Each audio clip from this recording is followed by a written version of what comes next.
So in this interactive brokers tutorial video, I'll be showing you guys how to sell an ETF here on Interactive Brokers. So once Interactive Brokers is opened up, I want you to go to the bottom and press on the middle icon or the two arrows heading in opposite directions.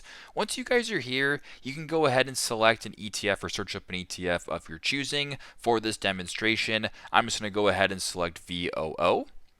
Once you have your ETF selected, go to the bottom right and press on the red sell icon.